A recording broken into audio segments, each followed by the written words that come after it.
Welcome to part 2. This is actually a part 2. Welcome back, Andrew. If not, we just talked about our sponsors. Yeah. What did I call you? Because I like these nicknames I'm having here now. The Kingo King himself.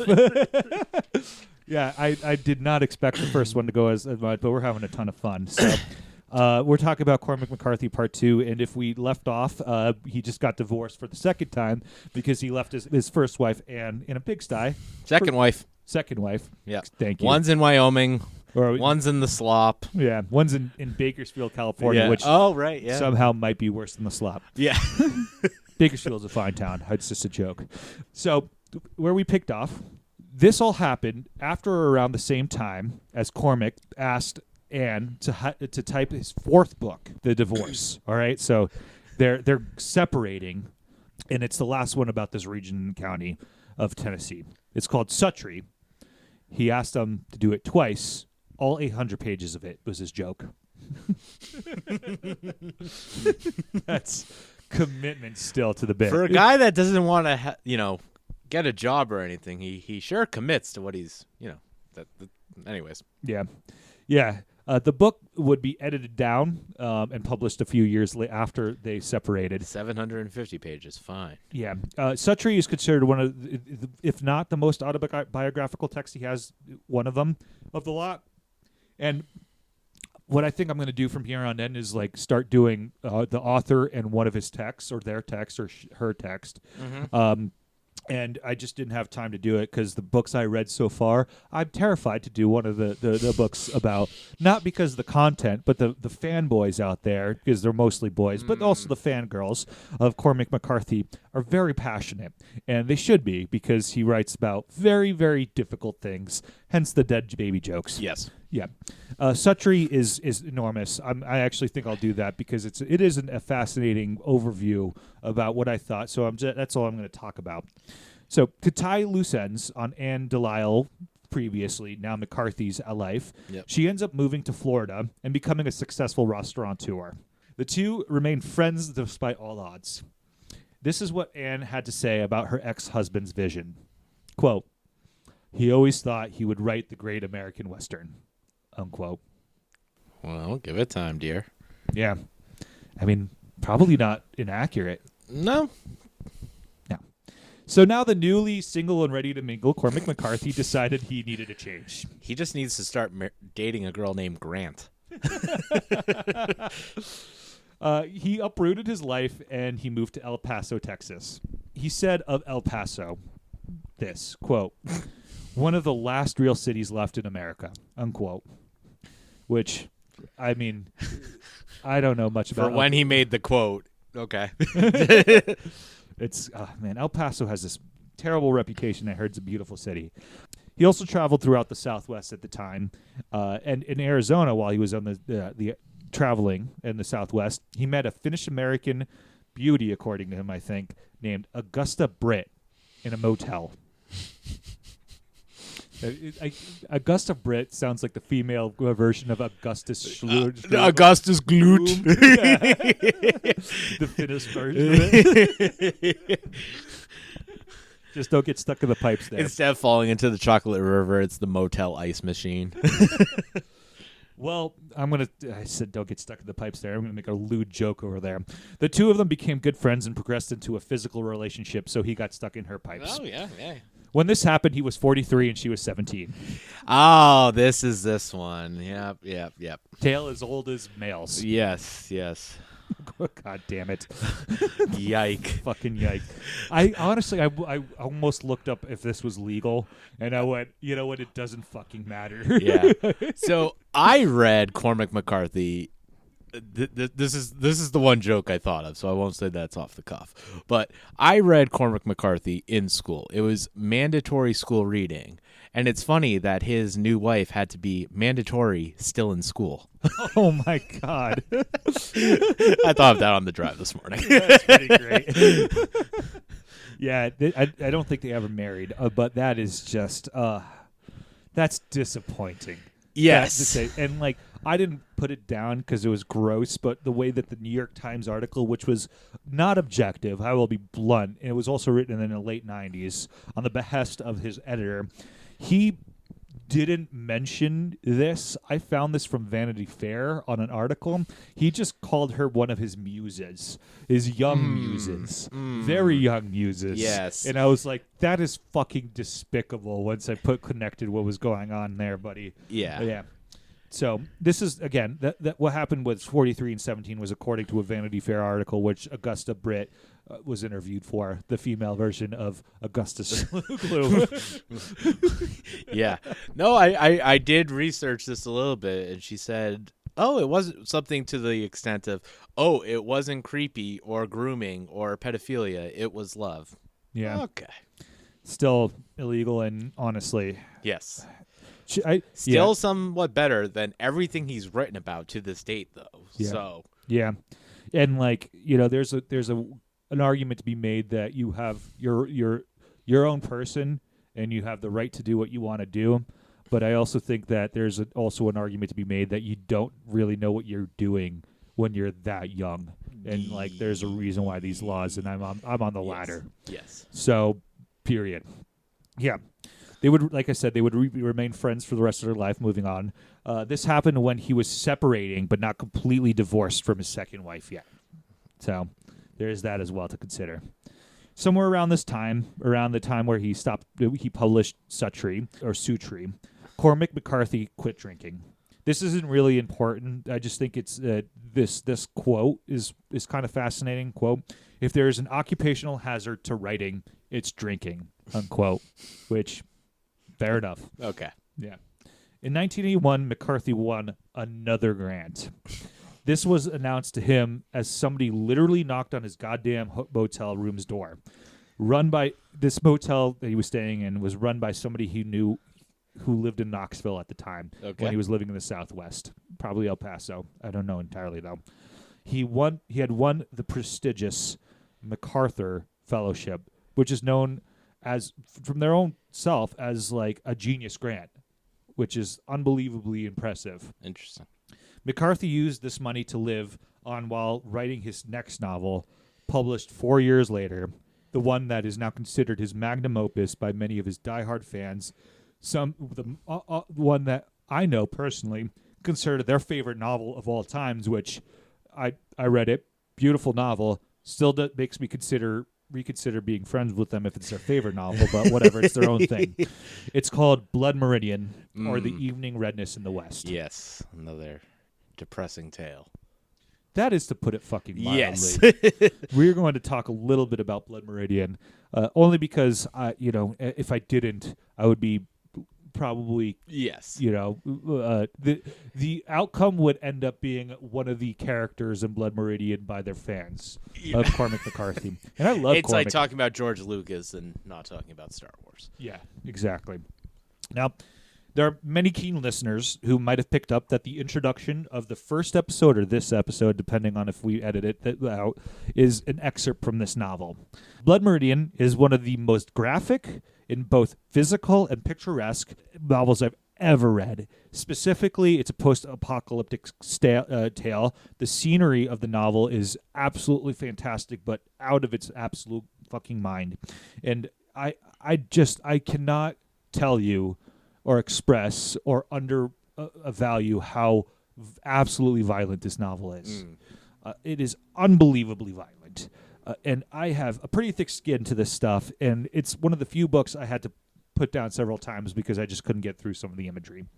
The historical context revolves around Joel Glanton and the Glanton gang, who were scalp hunters who left a trail of murder and mayhem throughout northern Mexico, pretty much committing a genocide of indigenous Mexicans or Americans while leaving a trail of devastation in their wake.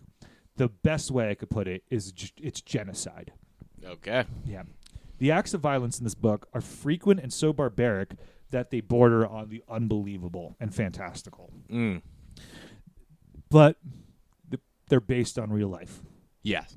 So this is a tale without a true protagonist at all, as I believe even the main character, a Tennessean who flees to Texas at the age of 14, is probably the prototype of the anti-hero genre that we now know today, and is very common in television nowadays. Yes. Yeah. All the characters are evil, simply put, in their own way. And all of them are just that. Characters with such huge and unique distinctions and personalities that they are ingrained into your imagination like horror figures in your nightmare. And I would be remiss if I didn't at least mention that many believe that the most evil character to ever exist in any form of media, regardless if it's books or movies, is this guy named Judge Holden, who ultimately asserts himself as the War of God. That's all I'm going to say about Judge Holden, period, because he is unbelievable. Screwed up. Yeah. Blood Meridian is beyond a cult favorite now, and there have been talks about making it into at least a film at one point, maybe a series. But I genuinely don't know how you're going to be able to get through all of that as a series with all the dead baby scenes involved. There's more than enough guacamole to go around there. Starring Nicolas Cage. Oh my God. I can imagine Nicolas. There's a character that has like, I forgot what the 2 letters were on his head, but his ears are chopped off because he was a horse thief. Oh. So, yeah. Do you know anything about Blood Meridian before we move on? Not much. The general kind of summary and location is what I'm familiar with, but I don't know enough about the characters to give an opinion. It's a lot of people's favorite book. And when we texted, I told you the list of my favorite, and this was on the bottom because it was a struggle. It's a tough pill to swallow. Yeah, for me at least. And like, teach their own. Nothing against it, but like, god damn. And it's actually a little hard to begin with. Like you read the first couple of chapters and you have to really figure out, like you have to reread it to understand what's going on. Going back to like the Faulkner aspect, actually. Yeah. So I've also seen people claim that Blood Meridian is the great American novel, which is an accolade that was thrown around quite a lot in the 70s through the 90s. And I just find it fucking hilarious and ironic that the great American novel takes mostly in place in Mexico. And is both in English and Spanish at times. All right, there you go. Yeah, so it may surprise people, but the book was not a commercial success initially at all. You don't say. Yeah. In fact, as of 1991, the year before his first real success comes out and was published, none of McCarthy's novels sold more than 5,000 copies hardcover. And I seen some sources claim that he didn't even sell half of that for a lot of his novels, which is very low for a person at this point publishing for almost 25 to 30 years. That's Bean's money right there. Yeah.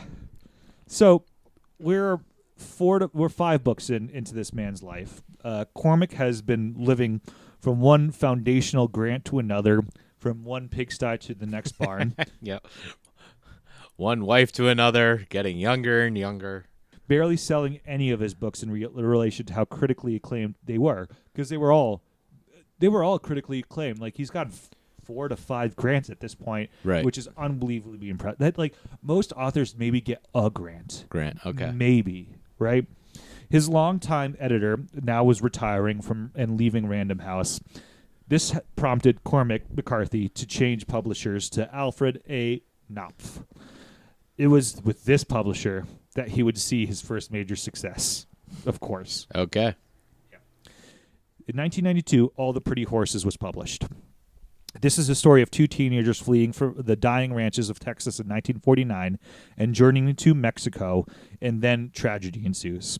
It's the first part of a trilogy called the Border Trilogy, mainly because every time they have to travel in each book, the two main characters, John Grady and Magdalena Grady, eventually at least, must cross the Mexican border at one point. Just a side note for all aspiring authors, Cormac McCarthy was 59 when All the Pretty Horses was published. Hey, there you go. So keep writing, seriously. Yeah. Yeah. Once again, but it's my area. It's like movies. It's like what Morgan Freeman is one of the most famous actors of our generation. I think his first movie he was 41 years old, and same thing with Samuel L. Jackson. Wow. Okay. And it's just one of those things that you're never too old. Unless you want to be married to Cormac McCarthy, evidently. Well, that 17-year-old wasn't married yet. I'll say that. Okay, fair enough. Gross. All the Pretty Horses stands out from the other two books in the trilogy only because it won the National Book Award and the National Book Critics Circle Award. It sold 190,000 copies in the first 6 months. There you go. This is 4 times or around 4 times as many copies as the other books have sold at that point combined. Yep. Yeah. It's also the only book of the 3 that became a movie. That's why it really stands out. But I don't want people to think that it makes it the best of the 3. I think all of them are equally as good as each other. It's just, I don't know if you've seen All the Pretty Horses. I think it was his first adaptation. Okay. Yeah. No, I haven't. That's the one I haven't seen, I think, of the movie adaptations. I mean, it's a great name. All the Pretty Horses is one of my favorite titles of all time. Yep. Yeah. In 1994, the second book of the trilogy, The Crossing, came out, and in 1998, the trilogy was completed with Cities of the Plain. None of these books are nearly as dark as Blood Meridian, or even like as dark as all the other books that we're going to talk about. Period. I think they definitely have some violent scenes, and I think All the Pretty Horses has one of the most kick-ass fight scenes I've ever read. My favorite of the 3 is The Crossing, the second book, partially because it's the longest, but also it's the saddest. The trilogy follows a very similar arc as the original Star Wars trilogy, with a satisfying end on a high on the first movie, the second being much darker and not as good-natured and not ending on a high at all. It's actually very realistic in its approach when it comes down to the tragedy that's going on through it. And then the third, with the character maturing and ending on a high, but with some scars. Yeah, and a different colored lightsaber. Yeah, there you go. I mean, I maybe have touched upon this at one point. Oh, and I'm going to go back and then tell you that joke. Remember when I said that about his wives and stuff like that? Yep. So Cormac McCarthy was once approached, I think it was in the New York Times article, about his first wife and if he ever paid alimony with it, right? His first wife? Yep. And his only response was, with what? Well, fair enough. Man, it was broke as fuck. Yep. So now we're going to the part of his life where he isn't broke. Yes, So- cha-ching. Yeah. So shortly after the success of the Border trilogy, Cormac McCarthy married the third time. Okay. He married Jennifer Winkley. Together they moved to Teske, New Mexico, on the outskirts of Santa Fe. They had a child together in 1999. Jennifer was 33 or 34. Cormac was either 65 or 66. Okay. Yeah. Yeah. Well, okay. A little bit better. I mean, you're 33, 34. At that point, you have adults Yes. tilted a little bit, Yes, exactly. There's a level where you have to go, that person knows exactly what they're getting themselves into, or at Yes. least you would imagine. Yes. 17 is not that age. Correct. Yeah. We are going to put a bow on Jennifer right now. As you may imagine, they also divorced. This time it was 2006, so third time's a charm. Okay. This is nuts. This is going to be nuts. All right. The LA Times reported in 2014 that she was arrested in an assault case in Santa Fe, where, according to the arrest records, they were arguing. So her and her boyfriend, new one, were arguing about space aliens, and her new boyfriend alleged that Jennifer went into her bedroom alone and came out wearing lingerie and a silver handgun stuffed in her vagina. Okay. Yeah. A tussle ensued. And the cops were called. Talk about concealed carry. Yeah. No one was hurt, from what I could tell. And I'll leave the rest to the imagination. Okay. Mrs. McCarthy, part 3. Yeah. Locked and loaded. Moving on. Let's go. Shortly after they moved, McCarthy took a position as a writer in residence within the Santa Fe Institute. This is his 5th, if not 6th, fucking institute that's supporting him, which Vanity Fair describes as, and this is unbelievable because this guy has to have some charm. Like, there's got to be something going on with him. Like, it's unbelievable. This is what Very, Very describes that they do much better than I can ever do. Quote, at this unique think tank, an elite cast of scientists from around the world converge for days or months to analyze interdisciplinary problems in physics, biology, computer science, archaeology, linguistics, and economics. End quote. It is far more involved these days in sciences than and I am not sure what a writer of his caliber or his success, because, I mean, he wrote a trilogy that was successful. That's it. Right. Like, was doing here. And I am not entirely sure, like, of other people who were like Cormac McCarthy. I don't know of any other writers who was able to get that. Like, that's unbelievable. Yeah. He's the most lucky, unlucky, back to lucky person, it seems. I mean, he's one of the hardest working non-workers I could ever think of. Yeah, pretty much. Sounds about right. I mean, he's got to have something going on when he was alive. It's unbelievable. Cormac was now able to write freely without care for money or in the world. Yep. Right. Like, this is, with his money from the Border trilogy and this, he's got the golden ticket. He's Charlie in the Chocolate Factory. Enter the gloop fucking joke here. Yep.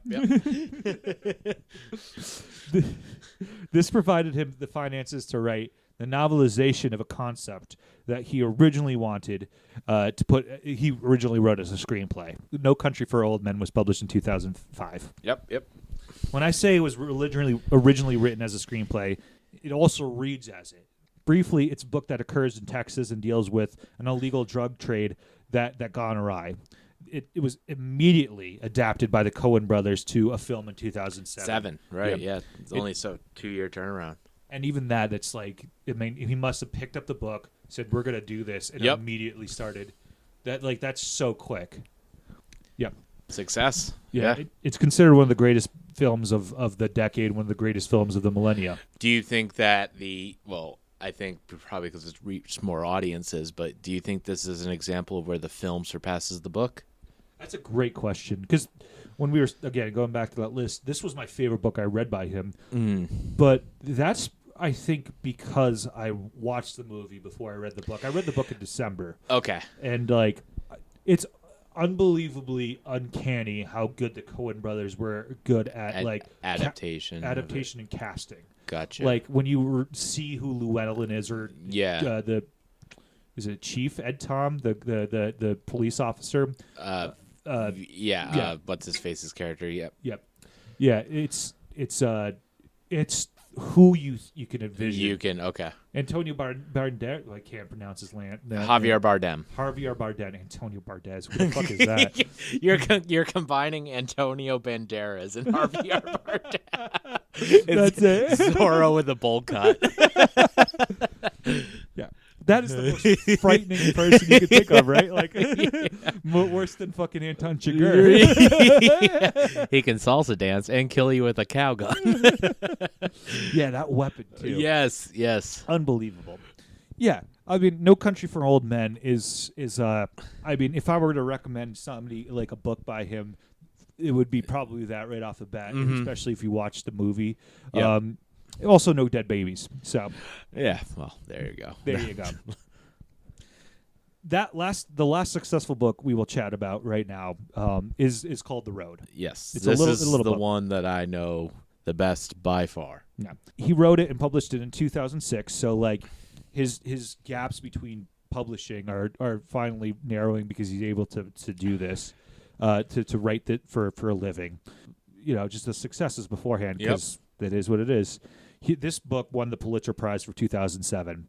Definitely a very gross dead baby joke here. Yes. There's one of the grossest fucking scenes in film, I think. This, so a quick aside, a young Andrew was in speech and debate, and for some reason, The Road, or a portion of it, obviously, was my prose piece, which was very difficult to adapt as a prose piece in high school speech and debate. But for some reason, I loved the book so much that I wanted to use it. And I did not do well in it, but it made me have to read this book 3 or 4 times, I think, just to get a general sense. So I definitely know this well, and I have poorly acted many a scene from this book. Oh God, what's the main character? It's just Aragon the father. himself. Right. No, the Viggo Mortensen. Viggo Mortensen. Yes. Yeah, Viggo Mortensen was a big name in our household. I'll say that. Yes. And he's an excellent actor and a cool guy. It seems like the more you read about him, the cooler. In he New is. Jersey, and History of Violence was set in New Jersey, correct? One of his other movies. Eastern Provinces, also promises, not provinces. Yep. I'm going back to Providence, Yeah, Rhode you Island. don't want to go into a steam room because of that. Yeah, no. Yeah, I learned about him in Eastern Promises. He had all those crazy tattoos, and they were filming it in in a country where they were relevant. So he had to remove the tattoos every single time. I've heard this too. Yes. Yeah, because they thought people would like walk up to him. Yeah. Yeah. Crazy. Yeah. So the road is harrowing. Heroin. It's a post-apocalyptic book about. I mean, honestly, some of the darkest moments you can think of. Yes. It's a nightmare.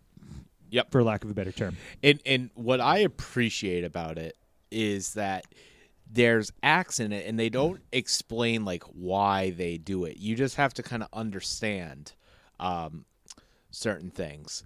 Like there's a scene, I think that either in the movie or in the book where they talk about where they're worried they're going to run out of water, and he starts just filling the bathtub, and there's real no explanation of why he does it, and you have to kind of piece it together, and that's kind of when you learn like, oh, that's how you get what, like things like that, just as an example. And that's what I appreciate about this book is it didn't have this narration. You know what I mean? Yeah, I mean that's actually pretty adept of a review about a lot of his books. Yeah, where his characters do something and you have to understand why. He never explains it.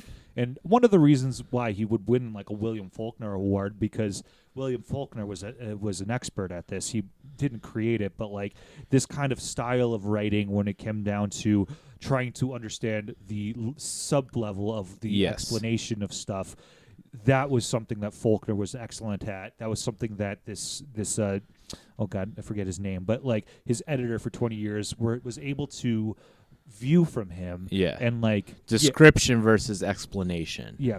And The Road is probably one of the best examples of it. I mean, No Country for Old Men is also really good at it, specifically when it comes down to Llewellyn's acts. And like, I mean, Llewellyn, like going back to that, right? The main character finds a 16-year-old, 17-year-old traveler. Yes. So there's something there. Oh, Josh Brolin. Yeah, there you go. So The Road won the Pulitzer Prize in 2007. It was adapted again very quickly in 2009. Yep. These two books really, truly skyrocketed Cormac McCarthy's stardom and were responsible for opening up readers to his previous books and why people hold some of his earlier stuff into much higher regard than we would have, realistically. Yeah. Yeah, I could keep chatting about which is like the best of both worlds, because it's like when you have these big blockbuster successes, but then you can also walk the line of like cult classic or underappreciated classics. It's like you kind of check off every box, because there's people that don't want the mainstream, right? They don't want to swim with the current, so that they can fall back on his earlier works for going against it, or being unique. So there's something to be said, because at this point, like, he knew he was going to be publishing books that are going to be movies, right? And there's something to be said about him changing his writing style to adapt to that a little bit. You're writing almost for a character. It's interesting in the sense that, like, nowadays there are a lot of writers who are trying to write intentionally for their books to be made into movies, for them to profit off their books, because it's one of the only ways you could profit off of it.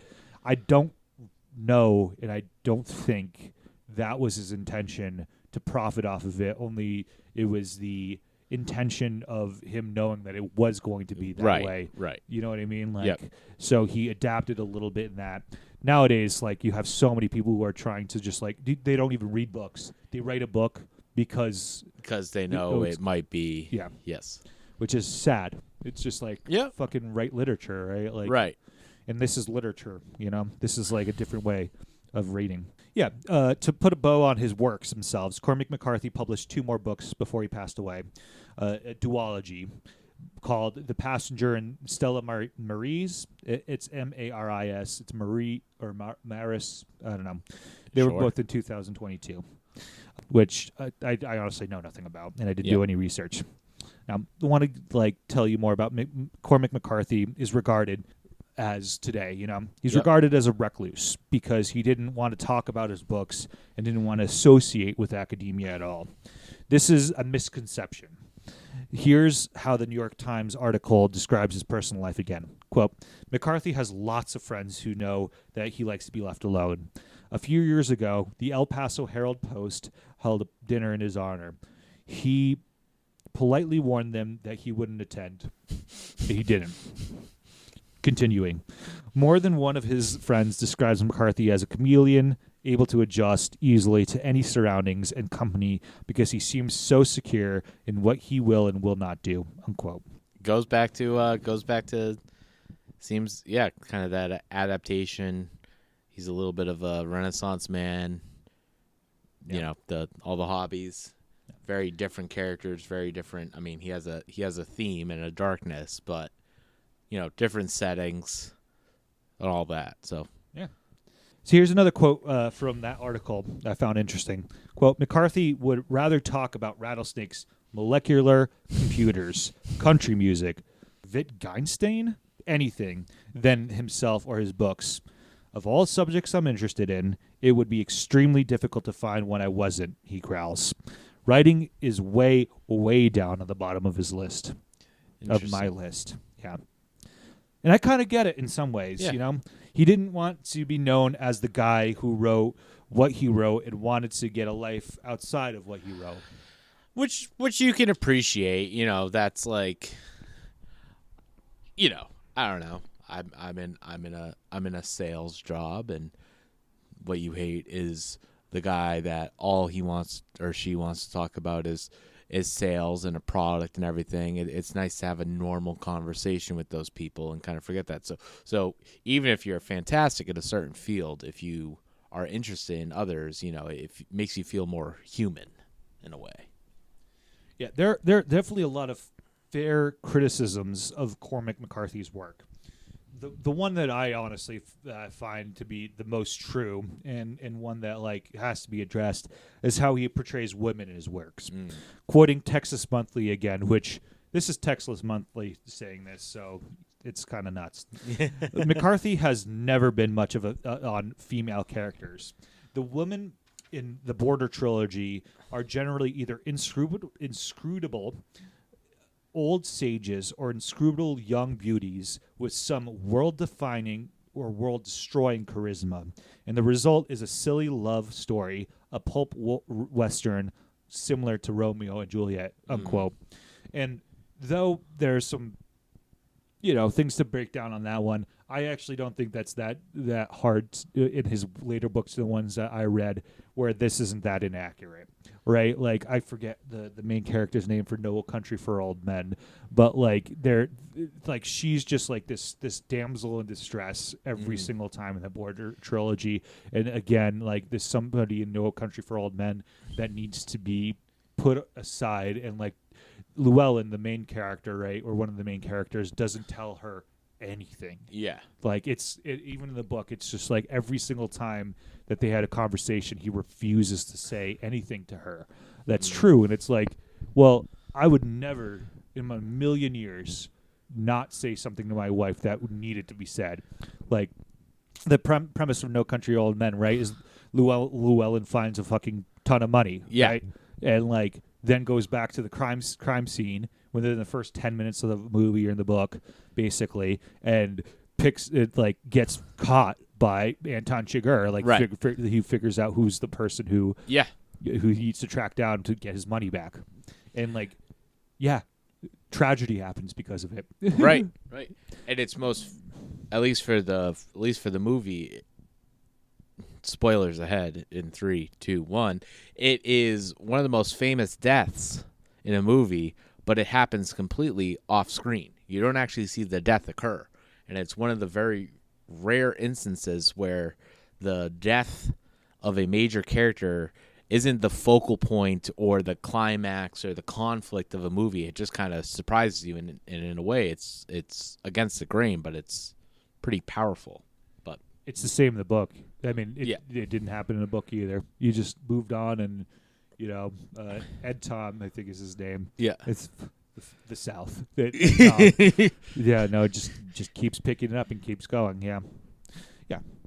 Regarding his syntax, which has to be touched upon, he fucking hated proper punctuation. yes, At least in his later novels that I read, that guy doesn't use quotation marks. He finds them fucking foolhardy. Is the way I would put it. Yes, Maybe once in a while he'll throw a comma in, and that's why it was so fucking stupid that I did this as a prose piece in Speech and Debate, because you didn't know where to pause, you didn't know where to emphasize, you didn't know where to stop. It was just kind of like, all right, let's figure this out. But anyways, yeah, his explanation. I think he said this to Oprah, that he preferred simple, powerful sentences, and I mean, we touched upon one bit in, if it's not this episode, but the first part, where I just pulled a random description out of Blood Meridian, just taking it out. It wasn't what I thought was the best or anything like that. I just felt like this is imagery that would really accentuate Exactly. it. And there was like 3 commas. There was like maybe like it's hard to read out loud. Yeah, I think one of the great things about Cormac McCarthy is that he touches upon more people than you would expect. Cormac was At least 3 of them wives. one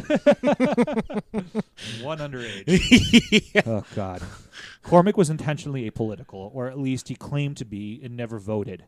He claims he never voted. Yep. He once stated that poets shouldn't vote, which I fundamentally disagree with, and can back that claim with many political charged poets, but can also understand the sentiment in a way. Yeah. Something about his work can reach across the aisle and be viewed either as conservative or liberal, to be viewed as extreme right or extreme left, which conservative liberal aren't, but I'm talking about like the other extremes. It could honestly touch within modern day reality, or it could touch into the fantastical that we were talking about. Yep. Historically sound or profoundly inaccurate is the way you put it. What's more, I think that Cormac McCarthy somehow found a way to touch upon 2 different groups of people. Specifically, and this is going to maybe get me canceled, but young white men who don't often read, and readers who are, and the second one are for serious readers who are trying to read works like this. Yeah. Right? I have heard from many different kinds of people who absolutely love Blood Meridian, and that's their favorite novel, which is fine for them. It's probably my least favorite of his, only because the others are just as compelling stories, and they're far less bloody. Easier pill to swallow. Yeah, exactly. A lot less genocide. But to each their own, right? I also know that people who are like me, cis white male, who love his work, but unlike me, they don't read that much, and they began reading because of his work. At the end of the day, I believe that that the more somebody reads different material and reads stuff they wouldn't normally read, the more open-minded and understanding and compassionate they become. This isn't a concrete rule. Some people kind of just fucking suck. But I know of people who really got something out of this work that you wouldn't expect. All right, just a little. One thing is somebody I worked with who is recently going to get retired. She is a writer of her own. She has a Substack, and this was one of her favorite books ever, and I was so surprised when she said that. I actually read the Blood Meridian for the first time because of her, and I was like, what kind of why? Yeah. why did you think this was the most important book you ever read? Yeah. But and like she also provided other examples of other books that were nothing like that. Like if upon a traveler, if on a night a traveler comes or something like that, it's Italo Calvino. It's just a crazy book that's completely different. And like just based off those 2 books, I know that she reads a lot, and they're very fascinating. But yeah. Sorry.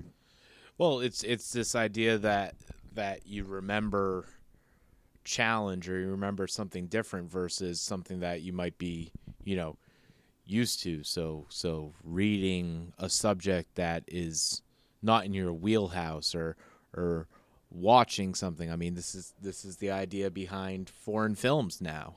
This idea that, some of the most popular movies and shows right now are foreign language, and it's something that maybe you wouldn't watch normally, but you come to learn to appreciate and love, and that's kind of, you remember those more than, maybe the fluff or the familiar. I think you're touching upon something that's kind of going a little bit more when it comes down to the theme of American culture. People are stopping this American exceptionalism in the way that, like, we had such a monopoly on writing and literature and and like movies and stuff like that. It's big on that in the sense that, like, well, we could create this too, and they're going to take our influence and run with it, which is great. Right. Let's be real here. Like, all these grants that I talked about earlier in this podcast, aren't necessarily going to be there forever. Mm-hmm. And America doesn't believe in funding artists. Yeah. Like, at least in the government level. And that's going to make things very challenging in regards to making art. And now we have a new problem with AI, which is its own thing. So, yeah. Yeah, I'm excited. I've been reading more translated works into English. Yeah. Yeah. Well, to put a bow on Cormac McCarthy now, he passed away at the age of 89, June 13th, 2023. Yeah, it's pretty young. Yeah, Yep. pretty recent. From what I said, it was natural causes. He died of being an old man. Yeah. Yeah. I mean, 89 is pretty damn good. Yeah. I'd be happy there. Yeah, sure. Yeah. Yeah. So sources before we close out. Cormac McCarthy's Venomous Fiction, New York Times article by Richard Woodward.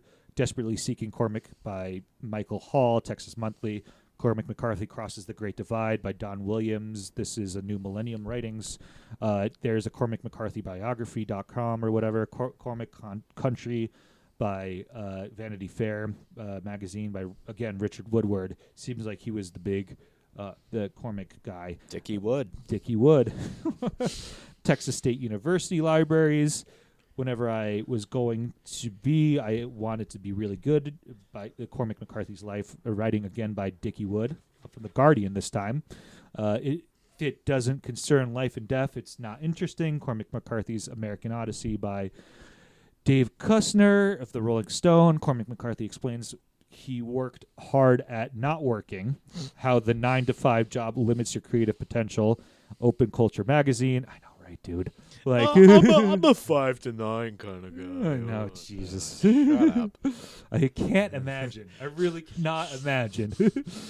So it's also Lee McCarthy's obituary in Bakersfield, California. That was important. LA Times, Cormac McCarthy's ex-wife arrested in a bizarre assault by Carolyn Kellogg. And finally, Cormac McCarthy interview on Vanity Fair, again by fucking Dickie Wood himself. And shout out to all the pig farms out there that make a fine living. Yeah, seriously. Any last notes before we head out with them? No. I mean, there's a lot of levels to it, right? And the theme that I kind of hitting on is I didn't realize that he wasn't overly successful until later on, and that's kind of crazy because he's just pretty engraved in both literature and film, and for it to not happen until later on in life or later on in the career is both confusing and I don't know, optimistic and all that. So yeah, you should definitely take a look at that as your life isn't over until it's over, right? Right. He was 59, so when he finally got his big break, period, and that's great.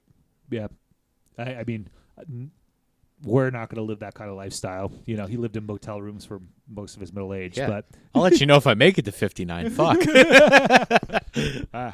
All right. Lost in the Library podcast at gmail.com if you have any questions. I'm going to probably start a Substack. I'm probably going to start a what's that thing that people give money to? Patreon. Thank you. Eventually, if you see a secession between the weekly podcasts, it's because I'm having a baby. So, while my wife is giving birth, I'm going to be a dad. That's simple as that. So, yeah, there's going to be some time where I have to focus on the family, and in a very positive way, not in the weird right-wing cult way. Absolutely, and we're very excited for it. Yeah. All right. I am. All right. Yes, absolutely. All right. Love you, Phil. Thanks, Andrew. See ya. Love you, man.